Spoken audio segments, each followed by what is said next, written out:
professora alfabetizadora, estou convidando a senhora a se integrar a esse novo método de alfabetização, que a senhora será uma alfabetizadora nota 10. Tenha certeza disto.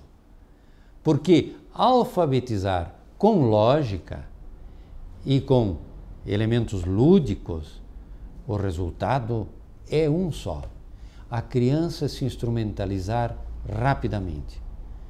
Mas para a senhora, quem sabe, apesar de que a senhora já foi preparada para ser alfabetizadora, mas para pais que estejam me ouvindo, o que é mesmo alfabetizar? Ora, alfabetizar em sentido estrito é instrumentalizar, dar um instrumento, proporcionar um instrumento de cultura para essas nossas crianças, de maneira lúdica, mas em ordem crescente de dificuldade. Não é tudo ao mesmo tempo, é em ordem crescente de dificuldade, que então a criança entenda logo como é que funcionam esses símbolos abstratos, como é que eles interagem entre eles e como é que são grafados. Então, alfabetizar em sentido estrito é proporcionar um instrumento.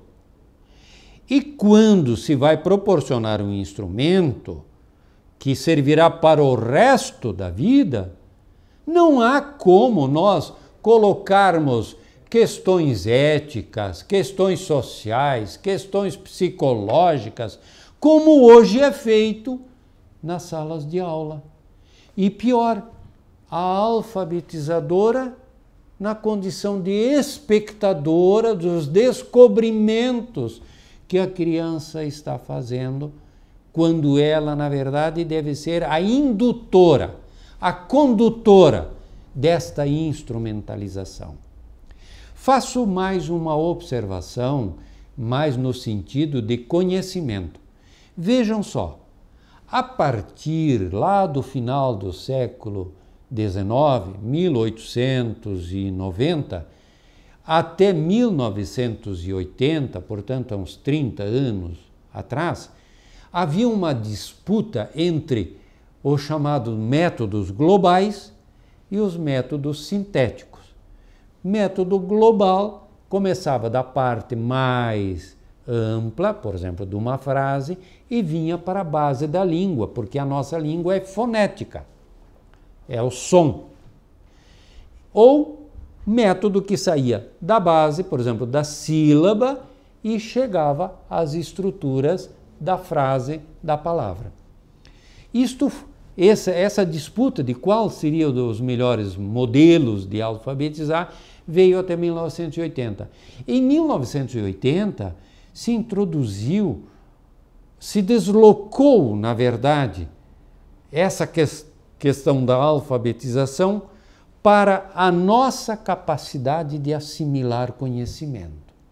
E aí entraram para esta área pedagógica profissionais como psicólogos, sociólogos, neurologistas. Então, o neurologista diz: mas se no cérebro estiver alguma disfunção, a criança não pode ser alfabetizada ou dificilmente se alfabetizará.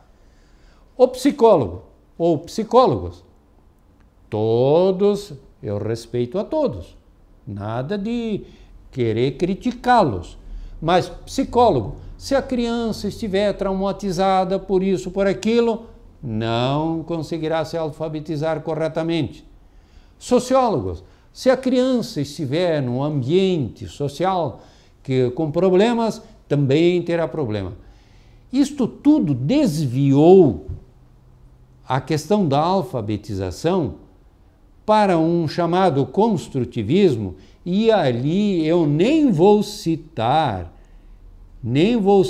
autores que se jogaram para essas áreas e aí começaram a opinar dentro das áreas deles corretamente. eles estão naquela área. Mas nós, alfabetizadores, deixamos que eles entrassem e desestruturassem a questão da alfabetização. É por isso que nós hoje no país temos o quê? 75% da população analfabeta funcional.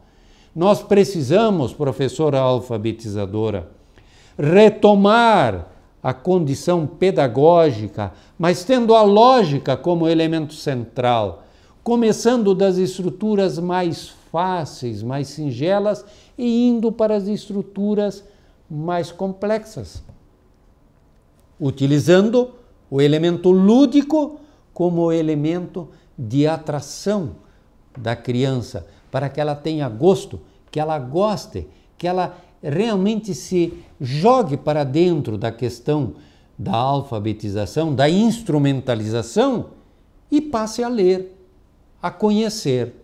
Então, isso tudo deve ser feito tendo como elemento central a lógica, de maneira lúdica e deixando de lado tudo que é elemento que não interessa, relacionado com sociologia, com psicologia, com neurologia, mas se centrando sobre isto que é fundamental. O que é alfabetizar? É proporcionar um instrumento. Então, precisamos proporcioná-lo de maneira correta, lógica, lúdica e natural. É disto que continuaremos tratando nos nossos próximos encontros.